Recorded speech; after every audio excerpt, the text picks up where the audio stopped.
가게 사는 증시 각도기. 예, 안녕하세요. 젊은 투자 증시 나침판 안지원입니다. 네, 여접시 제가 빨간 넥타이를 메고 오면 이런 일이 벌어지네요. 네. 그러네요. 어려운 투자 증시 각도기 곽상준입니다. 네, 네. 투자 쉽지 않아요. 네. 초반만 해도 나쁘지 않았거든요. 다 제가 원하는 대로 돌아가더라고요. 네. 근데 갑자기 점심 먹고 오니까 또 오후 들어서 갑자기 하락 반전을 했습니다. 네, 미국 시장 하락이 상당히 큰 역할을 중국 시장 하락이 큰 역할을 했고, 그리고 미국의 금리물도 계속 조금씩 전 주말 대비로 올라 1.58까지 10년물 금리가 올라가면서 1.6이 보이는 상황이 오니까 분위기에 약간 악영향을 미치기는 했던 것 같습니다. 네, 미국 10년물 금리가 지금 1.598이거든요. 1.6에 거의 다다랐습니다. 이게 천천히 가서 1.6 가면 돼요. 월말 기준으로 한 1.6까지 가면 제가 보기에는 시장이 소화를 할 것 같은데, 이렇게 급하게 올라가서 뭐 1.7 보이고 막 이러면은 이제 일단 놀래는 거지. 뭐 채권 시장에 놀래면 같이 또 연달아 연결이 돼 있으니까 그런 것들이 지금 좀 악영향을 미치는 것 같습니다. 네, 아무래도 이제 금리가 많이 올라가다 보니까 보통의 대부분의 업종들은 많이 조정을 받았는데 그 중에 은행주들이 많이 올랐고요. 네. 철강과 조선주들도 소폭 상승을 했습니다. 뭐 경기민감주나 이제 금리 상승에 수혜를 받는 업종 위주로 올랐다고 볼 수 있고요. 네. 반면에 2차전지, 바이오, 신재생 같은 좀 성장주 위주의 종목들은 좀 많이 하락세를 보였습니다. 네네. 우리 IRP 하신 분들은 은행 편입하셔서 좋으실 텐데, IRP 관리를 받고 싶으신 분은 저희 동영상 밑에 보면, DC 뉴욕인가? 라고 이제 이메일 주소가 있을 거예요. 그 이메일로, 메일을 보내주시면, 저희로부터 IRP 관리를 받으실 수가 있겠습니다. 뭐 관리를 해준다고 이렇게 다 떠먹여주진 않아요. 미국 연준처럼 이렇게 하세요 저렇게 해서 다 떠먹여드리진 않고 가이드를 이렇게 안내를 해드리는 정도 수준인데, 어찌되었건 뭐 많은 분들이 좋은 결과치가 있어서 상당히 다행이고, 그 경기 민감주들 지금 중국의 수출 동향 보면 좀 어마무시합니다. 앞선 중국 코너에서 잠깐 얘기를 했습니다만, 중국 수출 같은 경우 1, 2월 증가율이 50%예요. 그러면서 중국 수입 물품 중에 철광석이 어마무시합니다. 그러니까 실제로는 경기가 상당히 좋아지는데, 먼저 갔던 주식시장이 지금 좀 냉각되고 있는 분위기, 금리의 급등과 함께.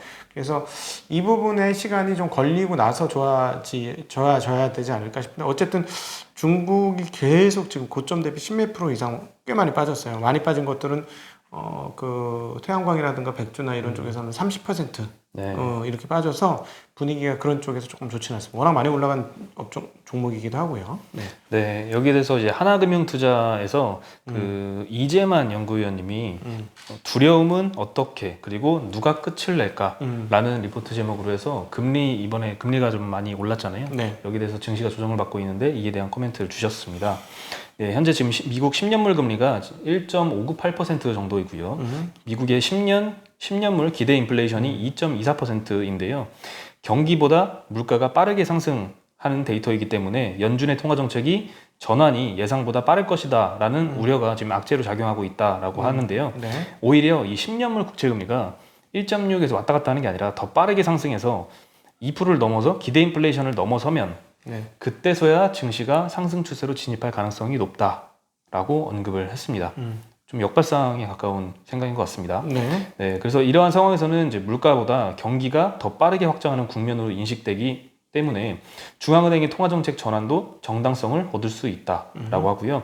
실제로 과거에 국채 금리가 기대 인플레이션보다 낮았었던 2013년, 2016년에 증시가 조정을 실제로 받았었다고 하고요. 13년 2분기 그리고 16년 3분기에 이제 점점 국채 금리가 상승하기 시작해서 결국 기대 인플레이션율보다 더 뚫고 더 올라갔을 때 그때 조정받았던 증시가 다시 상승 국면에 진입했던 사례를 언급을 해주셨습니다. 네. 닭이 먼저인지 달걀이 먼저인지 잘 모르겠네요. 금리가 더 올라가야 돼. 지금은 근데 급하게 하여튼 뭐든지 급하게 올라가는 거는, 급하게 움직이는 거는 위든 아래든 별로 좋지 못하고요. 레버리지 비율이 도대체 얼마인지도 문제이니까, 채권 시장이 레버리지 비율이 많다면 일부 조정해야 되는 상황이라서 그런 영향을 좀 받고 있는 것 같습니다. 네, 그리고 오늘 이제 바이오, 의약품 이쪽 업종이 굉장히 안 좋았는데요. 그 중에서도 바이넥스 라는 종목이 오늘 거의 하한가에 가깝게 28.5% 하락을 했습니다. 엄청 해가지고 주요 의약품 원료 용량을 조작했다라는 소식이 나왔는데요. YTN의 취재 결과 식약처 허가를 받은 정상 제조 방법 이외에 공장 직원들에게 따로 배포하는 별지 제조 방법이 따로 존재했다라고 합니다. 인슐린 분비를 돕는 이 글리메피리드의 정량이 정상 제조 방법에서는 1000g인데 별지 제조 방법에선 100g에 불과했다라고 합니다. 네. 네, 이 해열제와 관절염 치료제 제조에도 이 같은 문제가 있었고요. 우울증 약의 경우에는 오히려 주성분을 실제 이제 정상 제조 방법보다 더 넣으라는 지시도 있었다라고 합니다. 네. 게다가 허가받지 않은 원료도 추가 투입이 명시되었었다라고 하고요. 네. 전문가들은 당연히 이 의약품 같은 경우에는 고도의 정밀성을 요구하기 때문에 조금의 오차도 허용하면 안 되는데 이러한 임의 조작한 사례는 심각한 부작용을 유발할 수 있다고 언급을 했고요. 네. 식약처는 이제 바이넥스의 6개 의약품을 잠정 판매 중지 및 회수 조치를 결정을 했고요. 조사에 착수한다라고 발표를 하면서 주가가 오늘 거의 하한가 근처에서 마무리를 했습니다. 예. 그리고 이제 지난번에 TSMC의 오스틴 팹 투자 증설 네. 이슈를 전해드리면서 삼성전자는 아직 망설이고 있다라고 말씀을 드렸는데요.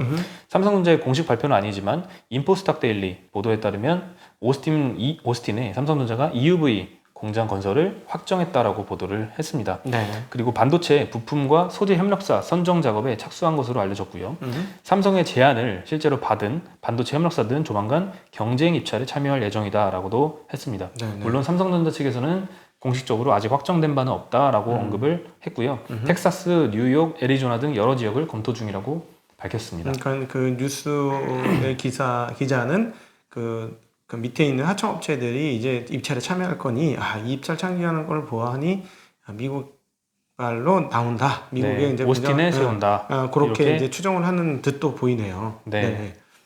아무래도 이게 만약에 기사가 사실이라면 TSMC가 빠르게 결정을 했으니까 삼성전자도 좀 늦춰질까봐 조금 성급하게 결정을 한 것 같습니다. 좀 서두른 것 같습니다. 결정을.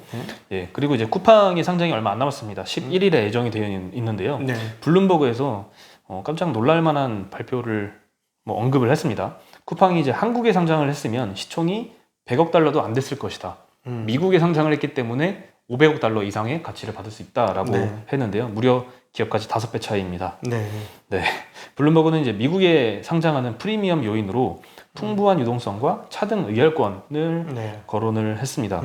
그리고 김범석 창업자는 쿠팡 주식을 10.2% 보유하고 있다고 합니다. 더 적은 줄 알았는데, 예, 그리고 의결권은 76.7%가 될 것이라고 했습니다. 네, 물론 이 풍부한 유동성 당연히 우리나라보다 풍부할 것이고요. 차등 의결권도 굉장히 쿠팡의 창업자에게 유리하게 작용을 했다고 하는데요. 5배 정도나 기업 가치를 올려줄 수 있는 거는 정말 엄청난 시장 프리미엄인 것 같습니다. 네네. 그래서 우리가 한국 싸다고 표현하는 것이기도 하죠. 한국이 상당히 싸다는 게 똑같은데 가격을 못 받아. 근데 이번에 그렇게 좀 바뀌어야 되는데 전반적인 분위기가 좀 물론 이제 차등 의결권이라는 프리미엄이 강력한 게 있었기 때문에 당연히 더 받겠습니다만 한국도 좀 그렇게 받게 되는데 이번 장이 좀 지금 조정이 오늘 조정은 조금 충격이 있어요. 보니까 왜냐하면 이거 금리 문제가 조금 더 시간을 더 끌겠구나 하는 뉘앙스를 지금 시장에 던져줬기 때문에 금리 문제 해결될 때까지 이거 예를 들어서 앞서 금리가 성장률보다 더 많이 올라가야 된다 그러면 한참 더 올라가야 되잖아요. 금리가 올라가는 과정 중에서는 조금 계속 충격을 받고 있는 상황이라서 조금 고비가 되겠네요. 이번 고비를 잘 넘겨야 될 것 같습니다. 차등 의결권도 생각을 해보면 만약에 김범석 의장이 차등 의결권이 필요가 없을 정도로 지분율이 충분히 많았다라고 했을 때는 차등 의결권이 있기 때문에 미국 시장에서 프리미엄 받을 이유는 별로 없잖아요. 그렇죠. 그럴 때는 과연 시가총액이 다르게 형성이 됐을까 이런 의문도 좀 들긴 합니다. 그러니까 유동성 많은 게 제일 크겠죠. 워낙 사람들이 주식을 좋아하잖아요. 미국 사람들은. 그렇죠. 근데 저는 약간 개인적으로 살짝 이해가 안 되긴 합니다. 과연 풍부한 유동성이 이 기업 가치를 5배 올려줄 요인인가. 그래서 좀 실제 상장이 됐을 때 진짜로 57조 원 수준의 거래가 될 것인가도 개인적으로 굉장히 궁금합니다. 네, 그리고 이제 중국 관영 매체인 글로벌 타임즈에 따르면요, 백신 여권이 홍콩과 마카오를 우선적으로 도입을 한다라고 하고요. 한국도 논의 중이라는 얘기를 덧붙였습니다. 그리고 전 세계 화교를 대상으로 백신을 공급하는 방안도 거론 중이라고 하고요. 왕이 외교부장이 전인대 기자회견에서 중국판 국제여행 건강증명 전자서류를 내놓을 것이다. 안전한 인적 왕래를 이끌어낼 것이다 라고 언급을 했고요. 홍콩과 마카오에 우선 도입되면 14일간 격리되는 조치를 우선 면제하는 방안이 검토되고 있다고 합니다. 그리고 EU에서도 영내 여행 재개를 위해서 백신 여권 발급을 검토 중입니다. 네, 조금씩 이 여행 같은 게 좀 자유로워지는 것 같긴 네, 합니다. 미국 같은 경우에 13%가 돌파했어요. 백신 접종이. 네. 그리고 이제 미국에서도 캘리포니아에 있는 디즈니랜드가 개장을 했다고 합니다. 예. 네. 개장을 할 거 아니에요? 재개장을 4월 1일부터 한다고 합니다. 예. 네. 예. 물론 이제 캘리포니아 이제 주민들만 우선적으로 대상을 하고요. 전체 수용 인원의 15에서 35%로 입장 제한을 두고 있긴 합니다. 네. 제한적인 상황이지만 재개장을 했다는 데 좀 의미가 있는 것 같고요. 네. 또 캘리포니아 보건국에서는 메이저리그 야구 경기장을 포함한 스포츠 경기장도 제한적으로 운영을 허용하기로 했습니다. 네. 무려 1년 만에 재개장입니다.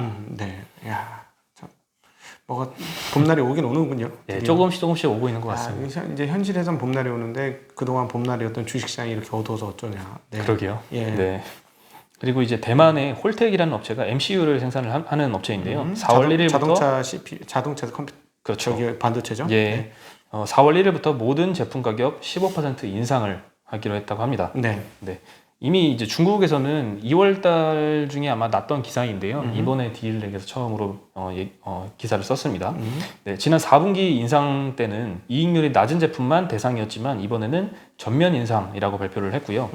홀텍에 따르면 공급 부족으로 원재료 가격이 계속 올랐고 파운드리에서 2차례 인상, 후공정 업체에서도 가격 전면 인상이 이어졌었기 때문에 MCU 가격 인상도 불가피하다라고 했습니다.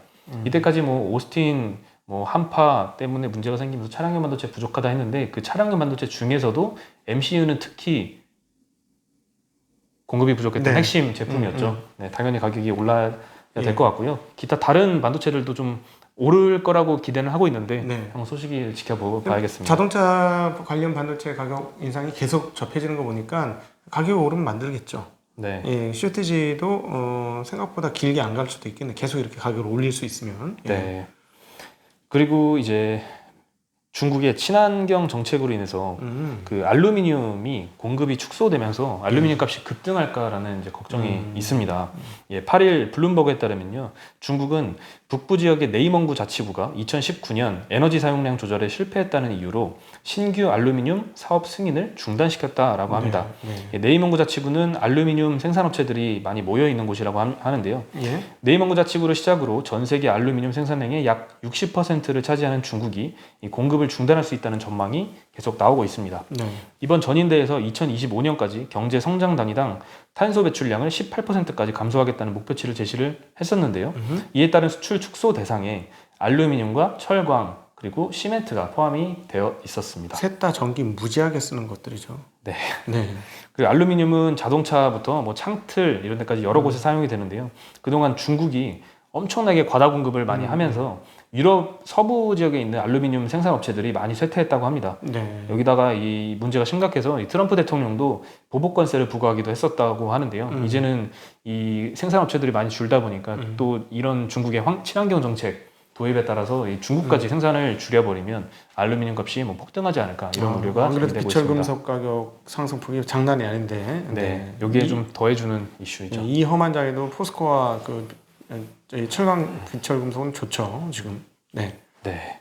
그리고 이제 지난 주말 기간에 이제 상원을 경기부양책이 통과를 했다라는 통과했죠. 소식을 네. 다들 들으셨을 거예요. 근데 이제 지난번에 이제 하원에서 통과했을 때랑 이번에 상원 통과한 부양책이 내용이 조금 수정이 있었습니다. 네. 네, 근데 물론 이 내용이 수정이 있었기 때문에 이 상원 통과됐지만 그 다음에 하원을 한 번 더 거쳐야 되고요. 수정된 사항은 크게 한 3가지 정도인데요. 먼저 네. 현금 지급 요건이 강화됐습니다. 기존에는 인당 $1,400 현금 수령 기준이 개인 소득 10만 불 이상 그리고 10만 불 이하 그리고 부부 합산 20만 불 이하가 되어야 현금 지급 대상에 포함이 되어 있는데요. 이제는 기준이 개인 소득 8만 달러 이하 그리고 가계 소득은 16만 달러 이하로 강화됐다고 합니다. 네. 근데도 이 굉장히 높죠. 개인 소득 8만 달러, 그렇지. 가계 소득 16만 달러면 그럼 웬만하면 다 커버리지 되실 거 아닌가 싶기도 한데요. 그렇죠. 그래서 얘기한 게 바이든 대통령이 미국인의 85%가 현금을 지급받을 예정이다라고 얘기를 했습니다. 네. 그리고 뭐 자녀가 2명이서 네 가족이 있으면은 인당 1,400불이니까 총 5,600불을 받을 수 있는 거죠. 자녀들한테도 준다. 네, 인당 계산을 하니까요. 네네네. 네, 굉장히 큰 엄청나네. 경비정책 규모죠. 진짜 일 안 해도 된다는 얘기가 나오겠네요. 그러게요. 네, 그 정도로 많이 주는 거죠. 네네. 네. 그리고 실업급여가 이제 축소가 되는 게 두 번째 수정된 사항입니다. 네. 실업급여는 주 $400에서 $300로 낮추는 대신에 지급 기한은 8월 29일에서 9월 6일까지로 뭐 조금 연장됐습니다. 결국 이거는 이제 규모가 조금 줄었다고 볼 수 있겠고요. 그리고 최저임금은 제외되었습니다. 이게 좀 관건이었는데 기존의 최저임금을 15달러로 올리는 인상안을 이제 하원에서 의결을 했었는데 상원에서는 이게 제외되었다라고 하고요.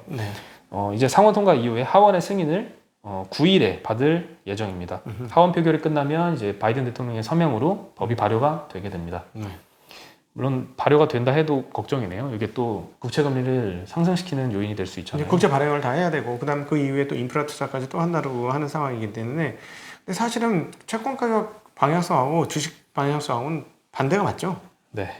반대가 맞는데 급작스럽게 움직이니까 다들 깜짝 놀라고 있는 그런 과정이죠. 이거